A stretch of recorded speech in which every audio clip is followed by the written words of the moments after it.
നാടിളക്കി വീണ്ടും മാവോയിസ്റ്റുകൾ.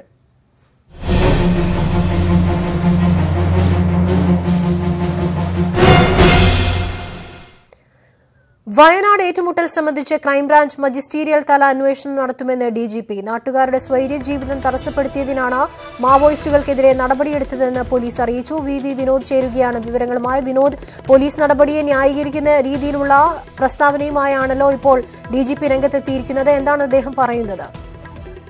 Ameena, police വെടിവയ്പ്പിനെ DGP പൂർണ്ണമായി ന്യായീകരിക്കുന്നു. ജനങ്ങളുടെ സ്വൈരജീവിതം തടസ്സപ്പെടുത്തിയതിനാണ് പോലീസ് നടപടി ഉണ്ടായത്. ആദ്യം വെടിവെച്ചത് മാവോയിസ്റ്റുകളാണെന്ന വാദവും ഡിജിപി മുന്നോട്ട് വയ്ക്കുന്നു. ഏതായാലും നേരത്തെ തന്നെ മനുഷ്യാവകാശ പ്രവർത്തകർ ഉൾപ്പെടെ ആവശ്യപ്പെട്ടിരുന്നത് ഇക്കാര്യത്തിൽ മജിസ്റ്റീരിയൽ അന്വേഷണം വേണമെന്നതാണ്. ഇതിനാവശ്യമായ നടപടി സ്വീകരിക്കും. അതോടൊപ്പം തന്നെ ക്രൈംബ്രാഞ്ച് അന്വേഷണം നടത്തുമെന്നും ഡിജിപി വ്യക്തമാക്കിയിട്ടുണ്ട്. ഇന്നലെ രാത്രി 8:30 മുതലാണ് ഈ വെടിവയ്പ് ഉണ്ടായതെന്നാണ് പോലീസ് വിശദീകരണം.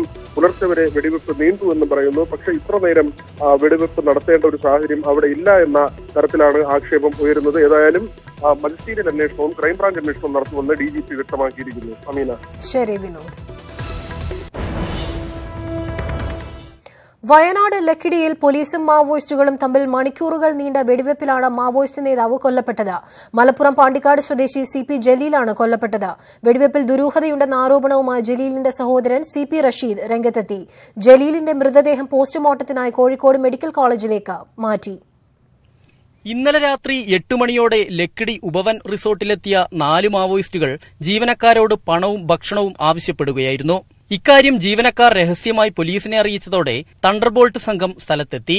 തുടർന്നുണ്ടായ വെടിവെപ്പിലാണ് CP ജലീൽ കൊല്ലപ്പെട്ടതെന്ന് പോലീസിന് വിവരം കിട്ടുമ്പോൾ പോലീസ് ഇവിടെ വന്നു. അതിൽ പോലീസിനെ അവിടെ ഓടിക്കുമ്പോൾ 2 പേർ അവിടെ ഒരു ടീം ഉണ്ടാക്കിയിട്ട് ഒരു ആൾക്ക് ഫയറിംഗ് കവറിംഗ് കൊടുത്തിട്ട് അങ്ങനെ ചെയ്തിട്ട് പോലീസിന് ഫയർ ചെയ്യുമ്പോഴാണ് പോലീസ് അവർക്ക് ആദ്യത്തെ ഷൗട്ട് ചെയ്തിട്ട് പറയുക ഇത് നിങ്ങൾക്ക് ഒരു അവസരമുണ്ട് ഇത് കൊടുക്കാൻ വേണ്ടി. അത് ഒന്നും ചെയ്യാതെ പോലീസിൽ വീണ്ടും ഫയർ ചെയ്യും. മറ്റ് 2 പേർക്ക് വെടിയേറ്റതായും സൂചനയുണ്ട്. വനത്തിലേക്ക് കയറിയ മാവോയിസ്റ്റുകൾക്കായി പോലീസ് തെരച്ചിൽ ഊർജിതമാക്കി. രാത്രി മുഴുവൻ വെടിയൊച്ചകൾ കേട്ടതായി പ്രദേശവാസികൾ പറയുന്നു. ഈ ഹോട്ടലിലൊക്കെ ആളുകൾ ഭക്ഷണം കഴിച്ചുകൊണ്ടിരിക്കുന്നുണ്ടായിരുന്നു. പെട്ടെന്ന് ക്ലോസ് ചെയ്യാൻ വേണ്ടി പറഞ്ഞു. KCB ആയിട്ട് ബന്ധപ്പെട്ട് ഇവിടുത്തെ ലൈറ്റുകളൊക്കെ വിച്ഛേദിച്ചു. പിന്നെ കാര്യമായിട്ടുള്ള ഒരു ഫയറിംഗ് അതിൻ്റെ ഉള്ളിൽ നടന്നു ചെയ്തിട്ടുണ്ട്. മഹാരാഷ്ട്രയിൽ മാവോയിസ്റ്റ് നേതാവ് മുരളി കണ്ണമ്പള്ളിക്കൊപ്പം അറസ്റ്റിലായി ജയിലിൽ കഴിയുന്ന CP ഇസ്മയിലിന്റെ സഹോദരനാണ് കൊല്ലപ്പെട്ട CP ജലീൽ. മറ്റൊരു സഹോദരനായ CP മൊയ്തീൻ മാവോയിസ്റ്റ് പ്രവർത്തകനാണ്. പോലീസ് ആസൂത്രണം ചെയ്ത കൊലപാതകമാണിതെന്നും സംഭവത്തിൽ ദുരൂഹതയുണ്ടെന്നും ജലീലിന്റെ സഹോദരൻ.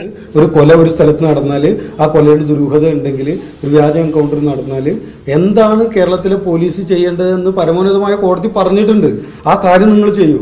അതാണ് ഞങ്ങൾ ആവശ്യപ്പെടുന്നത്. നിയമപരമായി പ്രവർത്തനം നടത്തും, സുതാര്യമായി ഈ കാര്യം കൈകാര്യം ചെയ്യും. വയനാട് ജില്ലാ collector AR Ajayakumar, sub collector NS Umesh എന്നിവർ സ്ഥലം സന്ദർശിച്ചു. 70കളിൽ നക്സൽ പോരാട്ടത്തിലൂടെ രക്തപങ്കിലമായിരുന്നു വയനാട്. പതിറ്റാണ്ടുകൾ പിന്നിട്ടപ്പോൾ മാവോയിസ്റ്റും ഭരണകൂടവും തമ്മിലുള്ള ഏറ്റുമുട്ടലിലൂടെ വീണ്ടും വയനാടൻ മണ്ണ് ചുവന്നിരിക്കുകയാണ്. വയനാട്ടിൽ നിന്ന് ക്യാമറാമാൻ അരവിന്ദിനൊപ്പം S വിനേഷ് കുമാർ, ന്യൂസ് 18. സാമൂഹിക അസമത്വം നേരിടുന്നതിൽ മുന്നിലാണെന്ന് സർക്കാർ അവകാശപ്പെടുമ്പോഴും കേരളത്തിൽ മാവോയിസ്റ്റ് പ്രവർത്തനത്തിന് കുറവില്ല. രാജ്യത്തെ നക്സൽ ബാധിത ജില്ലകളുടെ പട്ടികയിൽ വയനാട്, മലപ്പുറം, പാലക്കാട് ജില്ലകളുണ്ട്. പിണറായി വിജയൻ സർക്കാരിന്റെ ശുപാർശ അനുസരിച്ചാണ് കേന്ദ്ര സർക്കാരിന്റെ നടപടി. കഴിഞ്ഞ ഏപ്രിലിലാണ് സംസ്ഥാന സർക്കാരിന്റെ ശുപാർശ പ്രകാരം കേരളത്തിലെ 3 ജില്ലകൾ നക്സൽ ബാധിത പട്ടികയിൽ ഉൾപ്പെട്ടത്. പട്ടികയിലുള്ള മലപ്പുറം, വയനാട്, പാലക്കാട് ജില്ലകൾക്ക് പുറമെ കണ്ണൂർ, കാസർഗോഡ് ജില്ലകളിലും മാവോയിസ്റ്റ് സാന്നിധ്യമുള്ളതായി പോലീസ് പറയുന്നു. നക്സൽ ബാധിത സംസ്ഥാനങ്ങളുടെ പട്ടികയിൽ 11ാം സ്ഥാനത്തുള്ള കേരളത്തിന് മാവോയിസ്റ്റ് ഭീഷണി നേരിടാൻ കേന്ദ്രം ധനസഹായവും നൽകുന്നുണ്ട്. നമ്മുടെ പോലീസിലെ എല്ലാവരും നമ്മൾ റെഡിയാണ്. അതിനനുസരിച്ച് നമ്മുടെ പ്രോപ്പർ ഒരു SOP ആണ്, പ്രോപ്പർ ഒരു സിസ്റ്റമാണ്. ഇങ്ങനെ ഒരു സംഭവം വരുമ്പോൾ നമുക്ക് എങ്ങനെ കൂടുതൽ മുന്നോട്ട് പോകണം അത് നമുക്ക് അറിയാം. ഗൈഡ് ലൈൻസ് അനുസരിച്ച് അതിൽ ഇൻക്വസ്റ്റ് ഉണ്ടാവും, ഗൈഡ് ലൈൻസ് ഇൻവെസ്റ്റിഗേഷൻ ഉണ്ടാവും. ഇതെല്ലാം കഴിഞ്ഞ നവംബറിൽ വയനാട് ലക്കിടിയിൽ ഫോറസ്റ്റ് റേഞ്ച് ഓഫീസറെ മാവോയിസ്റ്റുകൾ തോക്കുമായി മണിക്കൂറുകൾ തടഞ്ഞുവെച്ചിരുന്നു. വയനാട്ടിൽ കൽപ്പറ്റയിലും പുതുപ്പാടിയിലും മാവോയിസ്റ്റ് സാന്നിധ്യമുണ്ട്. 2016 നവംബറിൽ മലപ്പുറം കരുളായി വനത്തിൽ പോലീസ് വെടിവെപ്പിൽ മാവോയിസ്റ്റ് നേതാക്കളായ കുപ്പു ദേവരാജും അജിതയും കൊല്ലപ്പെട്ടിരുന്നു. മലപ്പുറം മുണ്ടക്കടവ് കോളനിയിൽ പോലീസ് സംഘത്തിനു നേരെ മാവോയിസ്റ്റുകൾ വെടിവെക്കുകയും ചെയ്തു. 2014 പാലക്കാട് KFCക്ക് നേരെ മാവോയിസ്റ്റ് ആക്രമണമുണ്ടായി. വയനാട്ടിൽ 90ഓളം മാവോയിസ്റ്റുകൾ തമ്പടിച്ചതായി കേന്ദ്ര രഹസ്യാന്വേഷണ വിഭാഗങ്ങൾ മുന്നറിയിപ്പ് നൽകിയിരുന്നു. കാസർഗോഡ്, പനത്തടി, കള്ളാർ, ബേഡകം പഞ്ചായത്തുകളിൽ മാവോയിസ്റ്റ് പ്രവർത്തനമുണ്ടെന്ന് പോലീസ് പറയുന്നു. പശ്ചിമഘട്ട മേഖലകളിൽ 4 നക്സൽ സംഘങ്ങളെങ്കിലും പ്രവർത്തിക്കുന്നതായാണ് വിവരം. ഛത്തീസ്ഗഡ്, ഒഡീഷ, ജാർഖണ്ഡ് സംസ്ഥാനങ്ങളിൽ നിന്നും മാവോയിസ്റ്റുകൾ കർണാടക വനത്തിലും പിന്നീട് കേരളത്തിലും എത്തുന്നുവെന്നാണ് രഹസ്യാന്വേഷണ വിവരം. News desk, news 18. പൊന്നാനിയിൽ സ്ഥാനാർത്ഥിയായില്ല.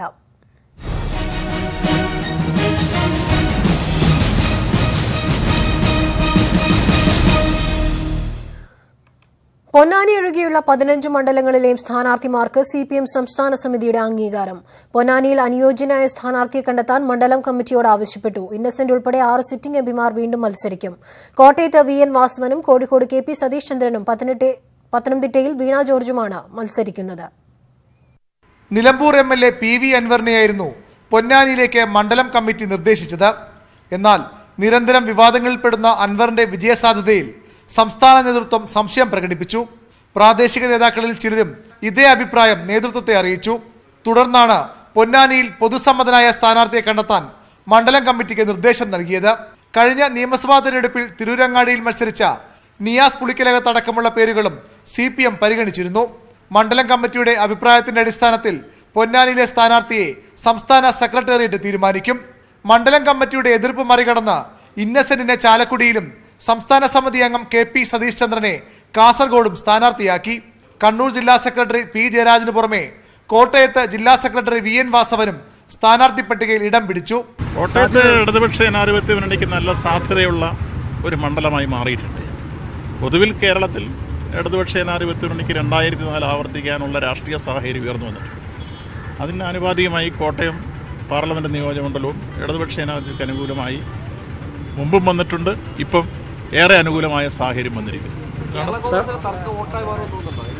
അത് പല ഘടകങ്ങൾ വരുമല്ലോ. അവിടെ പല രൂപത്തിലുള്ള പ്രശ്നം ഇല്ല. സ്ഥാനാർത്ഥി ആയില്ലല്ലോ, അത് പാർട്ടി സെക്രട്ടറിയെ പ്രഖ്യാപിക്കും. പത്തനംതിട്ടയിൽ ആറന്മുള MLA വീണ ജോർജാണ് സ്ഥാനാർത്ഥി. സംസ്ഥാന സെക്രട്ടേറിയറ്റ് അംഗങ്ങളായ KN ബാലഗോപാലും P രാജീവും യഥാക്രമം കൊല്ലത്തും എറണാകുളത്തും മത്സരിക്കും. മലപ്പുറത്ത് SFI നേതാവ് VP സാനുവാണ് സ്ഥാനാർത്ഥി. സിറ്റിംഗ് എംപിമാരായ PK Sreemathi, MB Rajesh, PK Biju, Joyce George, A Sampath എന്നിവർ നിലവിലെ മണ്ഡലങ്ങളിൽ തന്നെ മത്സരിക്കും. 6 സിറ്റിംഗ് എംപിമാർ, 3 MLAമാർ, 2 ജില്ലാ സെക്രട്ടറിമാർ, 2 സംസ്ഥാന സെക്രട്ടേറിയറ്റ് അംഗങ്ങൾ എന്നിവരുൾപ്പെടെ താരത്തിളക്കം നിറഞ്ഞ സ്ഥാനാർത്ഥി പട്ടികയുമായാണ് CPM ലോക്സഭാ തെരഞ്ഞെടുപ്പിനെ നേരിടുന്നത്. VV Arun, news 18, Thiruvananthapuram. P ജയരാജനെതിരെ പുതിയ വടകര മോഡൽ ഒരുങ്ങുന്നു. കോലീബി സഖ്യത്തിന്റെ പേരിൽ വിവാദമായ വടകരയിൽ UDFന് പിന്തുണ നൽകാനാണ് RMP ആലോചിക്കുന്നത്. ജയരാജന്റെ വിജയം ഒഴിവാക്കാൻ BJPയും ദുർബല സ്ഥാനാർത്ഥിയെ നിർത്തുമെന്നാണ് സൂചന. വടകരയിൽ P ജയരാജനെ സ്ഥാനാർത്ഥിയാക്കാൻ CPM തീരുമാനിച്ചതോടെയാണ് പുതിയ കളമൊരുക്കം. മുൻപ് കോൺഗ്രസും ലീഗും BJPയും ചേർന്ന് ഇടതു സ്ഥാനാർത്ഥിയെ എതിർത്ത ചരിത്രമുള്ള വടകരയിൽ പുതിയ പരീക്ഷണമാണ് ഇത്തവണ. CBI അന്വേഷിക്കുന്ന 2 കൊലപാതക കേസുകളിൽ പ്രതിയായ ജയരാജനെ വടകരയിൽ തന്നെ മത്സരത്തിനിറക്കിയത് വെല്ലുവിളിയായാണ് കോൺഗ്രസും RMPയും BJPയും കാണുന്നത്. അതുകൊണ്ടുതന്നെ ജയരാജന്റെ പരാജയം ഉറപ്പിക്കേണ്ടത് അഭിമാന പ്രശ്നമാണ് ഇവർക്ക്. വടകരയിൽ സ്ഥാനാർത്ഥിയെ നിർത്താതെ UDFന് പിന്തുണ നൽകാനാണ് RMP നീക്കം. P ജയരാജന്റെ പരാജയം ഉറപ്പാക്കാൻ ഏതറ്റം വരെയും പോകുമെന്ന RMP നേതാവ് N വേണുവിന്റെ വാക്കുകൾ ഈ സൂചനയാണ് നൽകുന്നത്. വടകര പാർലമെന്റിൽ CPIMന്റെ തോൽവി ഉറപ്പുവരുത്താൻ ആവശ്യമായ അടവ് നയം RMP സ്വീകരിക്കും. ഇടതുവിരുദ്ധ വോട്ടുകൾ ഭിന്നിക്കാതിരിക്കാൻ ദുർബല സ്ഥാനാർത്ഥിയെ നിർത്തിയാൽ മതിയെന്ന ആലോചന BJPയിലും സജീവമാണ്. ജയരാജൻ വടകരയിലെത്തുന്ന സാഹചര്യത്തിൽ കരുത്തനായ സ്ഥാനാർത്ഥിയെ നിർത്താനാണ് കോൺഗ്രസിന്റെ തീരുമാനം. ഇത്തവണ മത്സരിക്കുന്നില്ലെന്ന് മുല്ലപ്പള്ളി വ്യക്തമാക്കിയിട്ടുണ്ടെങ്കിലും പുതിയ സാഹചര്യത്തിൽ തീരുമാനം മാറിയേക്കും. ലോക് താന്ത്രിക് ദൾ മുന്നണിയിലെത്തിയ സാഹചര്യത്തിൽ വടകര എളുപ്പത്തിൽ തിരിച്ചുപിടിക്കാമെന്നായിരുന്നു CPM കണക്കുകൂട്ടൽ. ന്യൂസ് 18, കോഴിക്കോട്. കേരളത്തിലെ സ്ഥാനാർത്ഥി പട്ടികയ്ക്ക് CPI ദേശീയ നിർവാഹക സമിതി അംഗീകാരം നൽകി. തിരുവനന്തപുരത്ത് ആനി രാജയെ മത്സരിപ്പിക്കണമെന്ന അഭിപ്രായം ഉയർന്നെങ്കിലും സ്ഥാനാർത്ഥി പട്ടികയിൽ മാറ്റം വരുത്തേണ്ടെന്നാണ് എക്സിക്യൂട്ടീവിന്റെ തീരുമാനം. ലോക്സഭാ തെരഞ്ഞെടുപ്പിൽ 40-ലധികം സീറ്റുകളിൽ പാർട്ടി മത്സരിക്കും. ബീഹാറിലെ ബഗുസരായി മണ്ഡലത്തിൽ നിന്ന് കനയ്യകുമാർ ജനവിധി തേടും. ഉത്തർപ്രദേശിൽ 10-ഉം ബീഹാറിൽ 5-ഉം സീറ്റുകളിലാണ് നേരത്തെ മത്സരിക്കാൻ തീരുമാനിച്ചതെങ്കിലും സീറ്റുകളുടെ എണ്ണത്തിൽ കുറവുണ്ടായേക്കും. ലോക്സഭാ തെരഞ്ഞെടുപ്പിൽ മത്സരിക്കാനില്ലെന്ന് കോൺഗ്രസ് നേതാവ് VM സുധീരൻ. കഴിവും പ്രാപ്തിയുമുള്ള പുതുതലമുറക്കാർ മത്സരിക്കട്ടെയെന്നും അദ്ദേഹം പറഞ്ഞു. മഹാരാഷ്ട്ര ഹരിയാന നിയമസഭകൾ പിരിച്ചുവിട്ട് ലോക്സഭാ തിരഞ്ഞെടുപ്പിനൊപ്പം ജനവിധി തേടുമെന്ന് സൂചന. ഒക്ടോബറിൽ കാലാവധി തീരുന്ന നിയമസഭകളാണ് രണ്ടിടത്തും. ഏപ്രിൽ മെയ് മാസത്തിൽ ലോക്സഭാ തിരഞ്ഞെടുപ്പ് നടക്കുന്നതിനാൽ 2 സംസ്ഥാനങ്ങളിലെ നിയമസഭാ തിരഞ്ഞെടുപ്പും അതോടൊപ്പം നടത്താനാണ് ബിജെപിയുടെ ആലോചന. ഇതു സംബന്ധിച്ച് പാർട്ടി നേതൃത്വം തീരുമാനമെടുത്തതായാണ് സൂചന. മനോഹർലാൽ ഖട്ടാർ മുഖ്യമന്ത്രിയായ ഹരിയാനയിലും ദേവേന്ദ്ര ഫട്നാവിസ് മുഖ്യമന്ത്രിയായ മഹാരാഷ്ട്രയിലും ഭരണ തുടർച്ച ലഭിക്കുമെന്നാണ് ബിജെപി കരുതുന്നത്. ഉത്തർപ്രദേശിൽ എസ്-പി-ബി-എസ്-പി സഖ്യത്തിന്റെ ഭാഗമാകാൻ പുതിയ ഫോർമുലയിൽ ചർച്ച സജീവമാക്കി കോൺഗ്രസ്. രാഹുലിന്റെയും സോണിയയുടെയും ഉൾപ്പെടെ 15 സീറ്റുകൾ കോൺഗ്രസിന് നൽകാൻ എസ്-പിയും ബി-എസ്-പിയും സന്നദ്ധത അറിയിച്ചു. സഖ്യം സാധ്യമായില്ലെങ്കിൽ 40 സീറ്റുകളിൽ കേന്ദ്രീകരിച്ച് പ്രവർത്തിക്കാനാണ് കോൺഗ്രസ് തീരുമാനം. एक्चुअली अगर आप देखें महाराष्ट्र, तमिलनाडु, झारखंड हमारे अलायंसेस सेट हैं, बट ओवरऑल हमारे अलायंसेस ट्रैक पे हैं. ഉത്തർപ്രദേശിൽ മഹാസഖ്യ സാധ്യത അവസാനിച്ചിട്ടില്ലെന്ന് കോൺഗ്രസ് അധ്യക്ഷൻ രാഹുൽ ഗാന്ധി തന്നെയാണ് സ്ഥിരീകരിച്ചത്. നേരത്തെ കോൺഗ്രസിന് 2 സീറ്റുകൾ മാത്രം മാറ്റിവെച്ച എസ്-പിയും ബി-എസ്-പിയും പ്രിയങ്ക ഗാന്ധിയുടെ വരവോടെ വിട്ടുവീഴ്ചയ്ക്ക് തയ്യാറായതായാണ് സൂചന. ബി-ജെ-പി വിരുദ്ധ വോട്ടുകൾ ഭിന്നിക്കുന്നത് 3 പാർട്ടികൾക്കും തിരിച്ചടിയാകുമെന്ന തിരിച്ചറിവിൽ കൂടിയാണ് പുതിയ ഫോർമുല. എസ്-പി 7ഉം ബി-എസ്-പി 6ഉം സീറ്റുകൾ കോൺഗ്രസിന് നൽകും. ഇതിനു പുറമെ രാഹുലിന്റെ മണ്ഡലമായ അമേത്തിയും സോണിയാഗാന്ധിയുടെ മണ്ഡലമായ റായ്ബറേലിയും. ഇവിടെ സ്ഥാനാർത്ഥികളെ നിർത്തില്ലെന്ന് എസ്-പിയും ബി-എസ്-പിയും നേരത്തെ പ്രഖ്യാപിച്ചിരുന്നു. കോൺഗ്രസും സഖ്യത്തിന്റെ ഭാഗമാണെന്നും 2 സീറ്റുകൾ അവർക്ക് നൽകിയിട്ടുണ്ടെന്നും അഖിലേഷ് യാദവ് കഴിഞ്ഞ ദിവസം പറഞ്ഞിരുന്നു. എസ്-പിയും ബി-എസ്-പിയുമായി സഖ്യം സാധ്യമായില്ലെങ്കിൽ 40 സീറ്റുകളിൽ കേന്ദ്രീകരിച്ച് പ്രവർത്തിക്കാനാണ് കോൺഗ്രസ് പദ്ധതി. കിഴക്കൻ യു-പിയിൽ 27ഉം പടിഞ്ഞാറൻ യു-പിയിൽ 13 സീറ്റുകളിലാണ് കോൺഗ്രസ് മത്സരിക്കുക. മറ്റ് സീറ്റുകൾ ധാരണയുണ്ടാക്കിയ ചെറിയ പാർട്ടികൾക്ക് നൽകും. തിരഞ്ഞെടുപ്പ് പ്രഖ്യാപനത്തിന് ശേഷമാകും സഖ്യം സംബന്ധിച്ച അന്തിമ തീരുമാനം കോൺഗ്രസ് വ്യക്തമാക്കുക. ന്യൂസ് 18 ഡൽഹി. രേഖമോഷണ വിവാദത്തിനു പിന്നാലെ റഫാൽ കരാർ പ്രധാനമന്ത്രിക്കെതിരായ തിരഞ്ഞെടുപ്പ് ആയുധമാക്കി കോൺഗ്രസ്. ജോലിയും കർഷകരുടെ വരുമാനവും ഒക്കെ കാണാതായതുപോലെയാണ് റഫാൽ രേഖകളും കാണാതായതെന്ന് കോൺഗ്രസ് അധ്യക്ഷൻ രാഹുൽ ഗാന്ധി പരിഹസിച്ചു. മോഡിയെ സംരക്ഷിക്കാനാണ് രേഖകൾ നഷ്ടപ്പെടുത്തിയത്. സുപ്രീംകോടതിക്ക് വരെ ബോധ്യപ്പെട്ട റഫാൽ കരാർ മനസ്സിലാക്കാൻ രാഹുലിന് പാകിസ്ഥാന്റെ സർട്ടിഫിക്കറ്റ് വേണമോ എന്ന് കേന്ദ്രമന്ത്രി രവിശങ്കർ പ്രസാദ് ചോദിച്ചു. റഫാൽ രേഖകൾ മോഷണം പോയെന്ന് കേന്ദ്ര സർക്കാർ സുപ്രീംകോടതിയെ അറിയിച്ചതിനു പിന്നാലെയാണ് പ്രധാനമന്ത്രി നരേന്ദ്രമോദിക്കെതിരായ രാഹുൽ ഗാന്ധിയുടെ കടന്നാക്രമണം. രാജ്യത്തെ തൊഴിലവസരങ്ങളും കർഷക ആനുകൂല്യങ്ങളും കറൻസിയും എല്ലാം കാണാതായതുപോലെയാണ് റഫാൽ രേഖകളും കാണാതായതെന്ന് രാഹുൽ.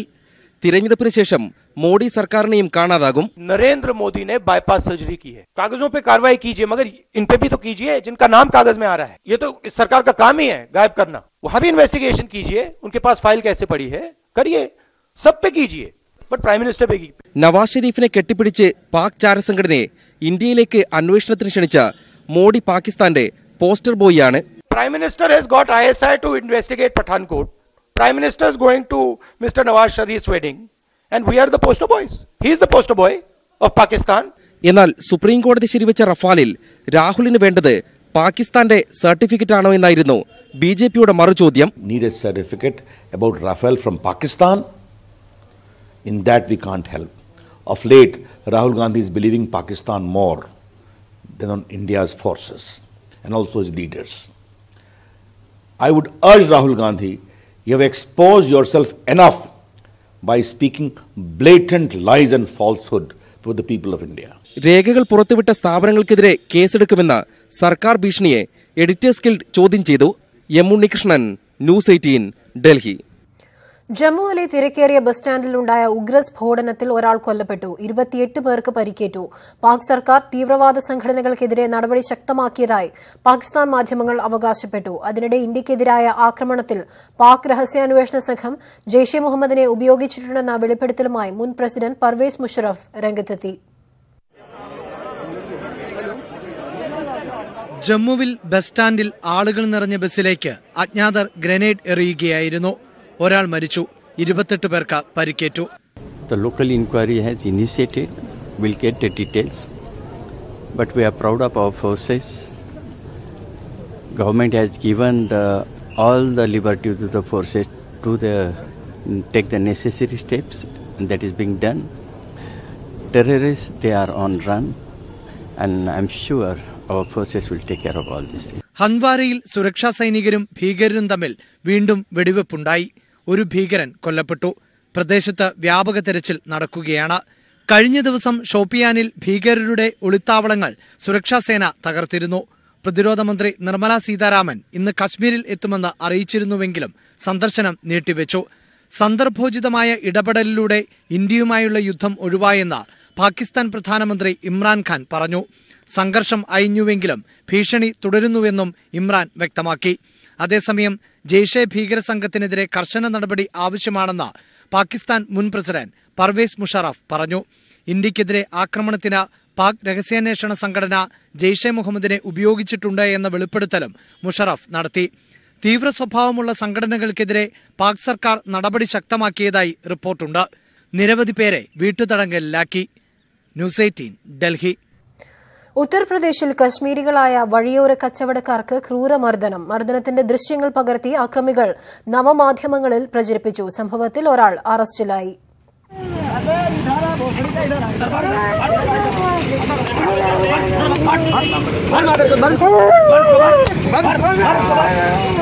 ലക്നൌവിലെ ഡാനിഗഞ്ചിലാണ് സംഭവം.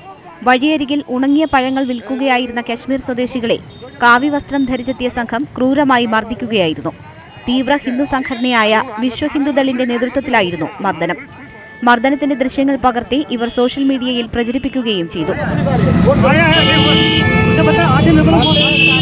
കശ്മീരിൽ നിന്നുള്ളവരെയാണ് മർദ്ദിക്കുന്നതെന്ന് അക്രമികൾ പറയുന്നത് വീഡിയോയിൽ കേൾക്കാം.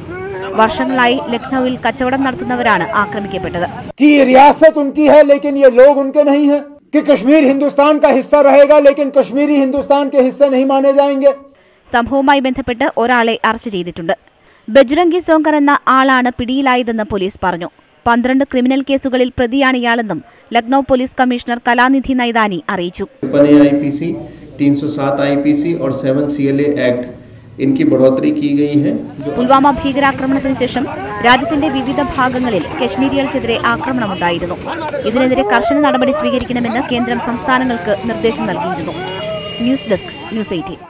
കൊല്ലം തേവലക്കരയിൽ ITI വിദ്യാർത്ഥി മർദ്ദനമേറ്റ് കൊല്ലപ്പെട്ട കേസിൽ രണ്ടാം പ്രതി അറസ്റ്റിൽ. CPM അരിനെല്ലൂർ ബ്രാഞ്ച് സെക്രട്ടറി സരസൻ പിള്ളയെയാണ് ചവറ പോലീസ് അറസ്റ്റ് ചെയ്തത്. സരസൻ പിള്ളയെ ബ്രാഞ്ച് സെക്രട്ടറി സ്ഥാനത്ത് നിന്നും CPM നീക്കി. ഇയാളെ നാളെ ചവറ മജിസ്ട്രേറ്റ് കോടതിയിൽ ഹാജരാക്കും. സർക്കാർ ഉത്തരവ് ലംഘിച്ച് തൊഴിലാളികളെ കൊടും ചൂടിലാണ് നിർമ്മാണ കമ്പനികൾ പണിയെടുപ്പിക്കുന്നത്. ഉച്ചയ്ക്ക് 12 മുതൽ 3 വരെ തുറസായ സ്ഥലങ്ങളിൽ പണിയെടുപ്പിക്കരുത് എന്ന നിർദ്ദേശമാണ് വ്യാപകമായി ലംഘിക്കപ്പെടുന്നത്.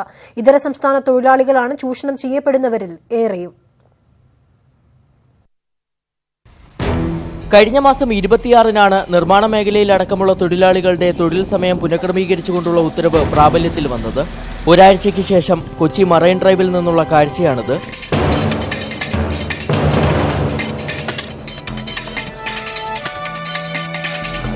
ഉച്ചയ്ക്ക് 12 മണിക്ക് ഞങ്ങൾ കണ്ട ഈ കാഴ്ച 2:30-ക്കും തുടരുന്നു.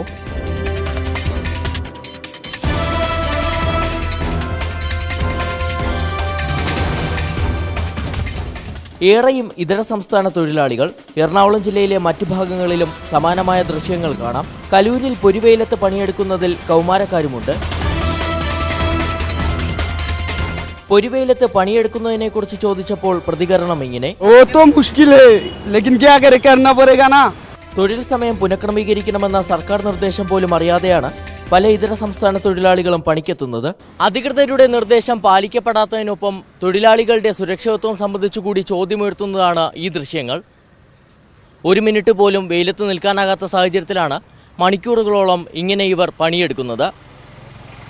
കൊച്ചിയിൽ നിന്നും ക്യാമറമാൻ അഷ്റഫ് മുഹമ്മദിനൊപ്പം SS ശരൺ, ന്യൂസ് 18. സൂര്യപ്രകാശം നേരിട്ടേൽക്കുന്ന സ്ഥലങ്ങളിൽ ഉച്ചസമയത്തുള്ള തൊഴിൽ നിയന്ത്രണം പാലിക്കുന്നുണ്ടോ എന്നറിയാൻ പരിശോധനകൾ നടത്തുമെന്ന് തൊഴിൽ മന്ത്രി TP രാമകൃഷ്ണൻ. ജില്ലാ കളക്ടർക്കും തൊഴിൽ വകുപ്പ് ഉദ്യോഗസ്ഥർക്കുമാണ് പരിശോധനാ ചുമതല. ലേബർ കമ്മീഷണറുടെ ഉത്തരവ് പാലിക്കാൻ തൊഴിലാളികളും തൊഴിൽദാതാക്കളും സഹകരിക്കണമെന്നും തൊഴിൽ മന്ത്രി പറഞ്ഞു. News 18 impact. ഇതൊരു നിയന്ത്രണം മാത്രമാണ്. അതുമായിട്ട് എല്ലാവരും സഹകരിക്കാണ് വേണ്ടത്. തൊഴിലാളികളും ഉടമകളെല്ലാം സഹകരിക്കാണ് വേണ്ടത്. ഈ ചൂട് നമ്മൾ വിവരിക്കാൻ കഴിയാത്ത നിലയിലുള്ള ചൂടാണ് വന്നുകൊണ്ടിരിക്കുന്നത്. അതിന് നിയന്ത്രണം ഏർപ്പെടുത്തേണ്ടത്. അപ്പോൾ പ്രത്യേകിച്ച് കഠിനമായ ചൂടിൽ ജോലി ചെയ്യുന്ന തൊഴിലാളികളുണ്ട്, വെയിലത്തൊക്കെ ജോലി ചെയ്യുന്ന തൊഴിലാളികൾ, അവർക്കൊരു നിയന്ത്രണം ആവശ്യമാണ്. അതിനാണ് ഈ സമയത്തിൻ്റെ ക്രമീകരണം ഉണ്ടാക്കുന്നത്. അത് എല്ലാ ജില്ലകളിലും നടപ്പിലാക്കുന്നതിന് ജില്ലാ കളക്ടർ തന്നെ മുൻകൈ എടുക്കണം.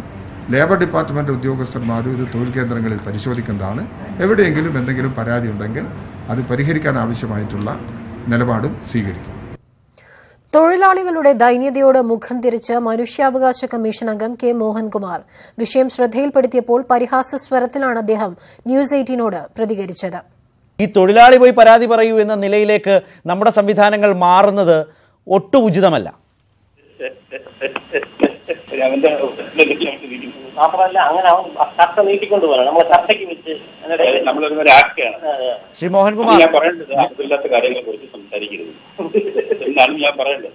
പിന്നെ നമ്മളെ കൊണ്ടത് പറയിച്ചിട്ട് അവൻ അനൗൺസ് ചെയ്യണം.